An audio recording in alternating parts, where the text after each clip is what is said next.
കോഴിക്കോടും തൃശൂരും പാലക്കാടും കനത്ത മഴയിൽ വ്യാപക നാശനഷ്ടമാണ് ഉണ്ടായത്. കൊയിലാണ്ടിയിൽ മിന്നലേറ്റ് വീടിന് കേടുപാടുണ്ടായി. തിരൂർ അന്നാര പൂക്കൈത്ത് റോഡിൽ രൂക്ഷമായ വെള്ളക്കെട്ട് രൂപപ്പെട്ടു. തൃശൂരിലും വ്യാപക മഴക്കെടുതിയാണ് റിപ്പോർട്ട് ചെയ്തത്.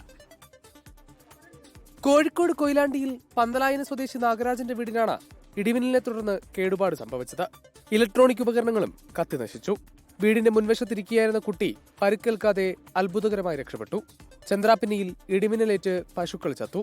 ചന്ദ്രാപ്പിന്നി സ്വദേശി സുധീറിന്റെ പശുക്കളാണ് ചത്തത്. പാണഞ്ചേരിയിൽ മരം കടപുഴകി വീണ് വീട് ഭാഗികമായി തകർന്നു.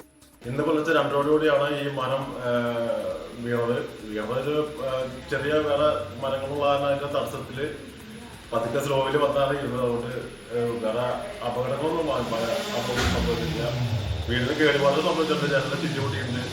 ദേശീയപാതയിൽ കാന നിർമ്മാണത്തിലെ അപാകതയെ തുടർന്ന് തൃശൂർ വാണിയമ്പാറയിൽ വീടിനുള്ളിലേക്ക് വെള്ളം കയറി.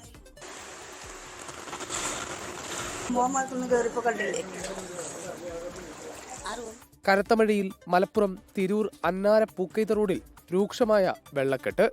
വാഹനയാത്രക്കാരും കാൽനടയാത്രക്കാരും കടന്നുപോകുന്നത് ഏറെ പ്രയാസപ്പെട്ട്. News desk 24.